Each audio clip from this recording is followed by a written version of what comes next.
Miranda crossed the empty front parking lot and turned the corner just as a mockingbird alighted on the motel roof, ran through bits of its repertoire, and settled on a high, piercing trill. As if taking the cue, Miranda noted an old Volvo out back, past the ice machines and soda dispensers. She assumed it was Skip's, and he was still in.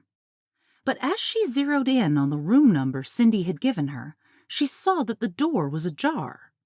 She knocked gently. Then, competing with the mockingbird trill, she called out and received no reply. The bird desisted. In its place came a low, muffled moan. She called out again, went inside, and found Skip sprawled on the bed, as though he'd taken a few steps, staggered, and collapsed.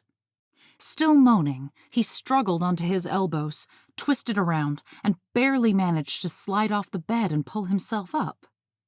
"My God, Skip, are you all right?" "Shh," he said, rubbing the back of his head and wincing. "Wait a minute. Maybe if I can stand without getting vertigo, can recall exactly, right before I blacked out. Look, I think we better—" "Quiet, please. Now, let's see.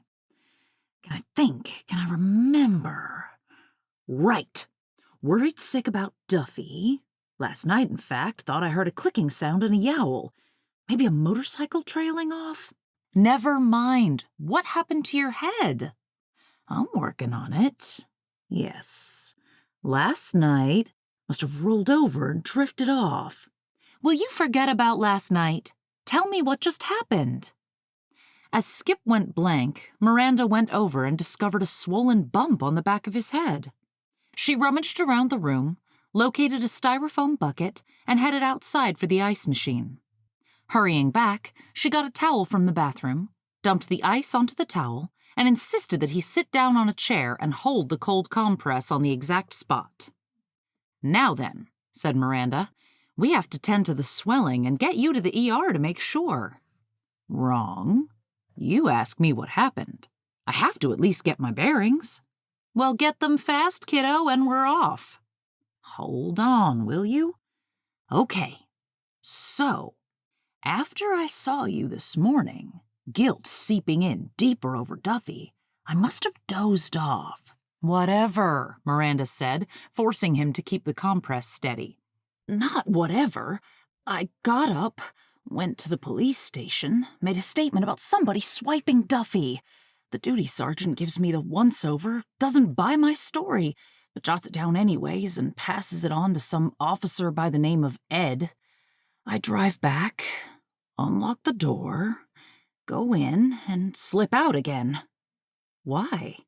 Because I could swear I'd been tailed again." He lost the gist of what he was saying, then came out of it.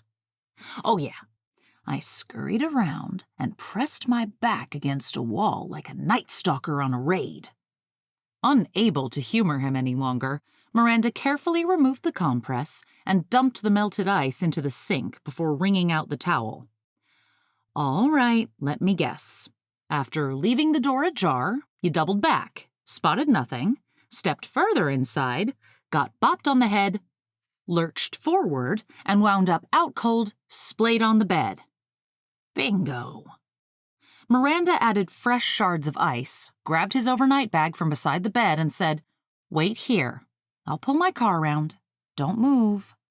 But maybe I'm okay. No memory loss, no nausea, dizziness, or passing out. Just your average clobbered fugitive."